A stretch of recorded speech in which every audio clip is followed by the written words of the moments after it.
If you are a musician who specializes in any kind of traditional or folk music, I think you are uniquely positioned to do anti-fascism work through your music. How would that work? Okay, a component of every single fascist or authoritarian political movement is this cult of antiquity. The cult of antiquity idea is to always be saying, our culture used to be great, and now it's bad. Therefore, we need to go back to the old ways. I think anti-fascist political movements spend a lot of time trying to undermine the second half of that narrative and say the modern era is not as bad as the fascists are pretending it is. But in my mind, I think that anti-fascist movements can be doing a lot more to undermine the first half of that narrative, the bit that says the past used to be special. And this is where you come in. So if you are a practitioner of traditional music or really folk art of any type, focus a lot and talk a lot about how this stuff was ordinary in its time. Demystify it. Make it feel less special. Point out how it was like bawdy and lowbrow. All of that stuff takes the mysteriousness out of the past and makes the past feel less and less special, unique, or different from the present. I want to be clear, I'm not talking about the content of past cultures. You really can't make an argument that generations ago people were like more open-minded or something like that, because they weren't. This is more about how the public thinks about past culture, not what they know about past culture.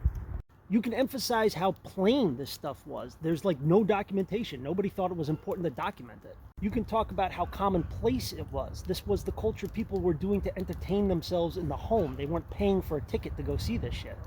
You can talk about how there is really no such thing as the past and then the present.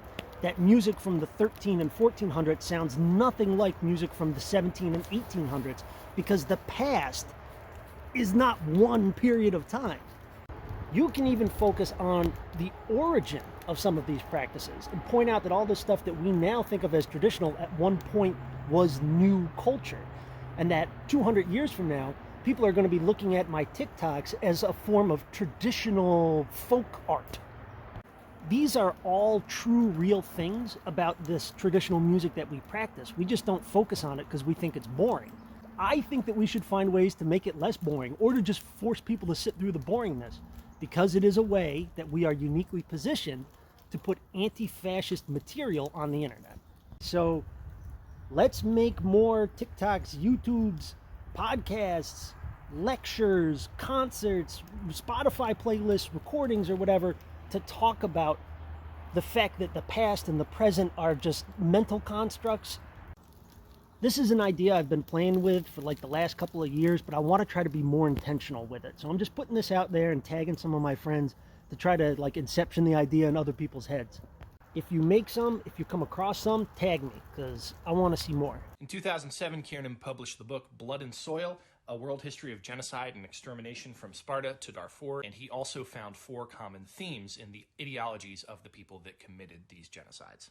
The number one theme of genocidal ideology is cults of antiquity, any sort of nostalgia for an idealized past. Like Nazi Germany, they focused a lot on old Germanic myths and on Germanic music, mythologizing the German people as kind of like the best people in the world. And it's not just Germany that does this. Anyone who has committed a genocide has some sort of nostalgia for an idealized past.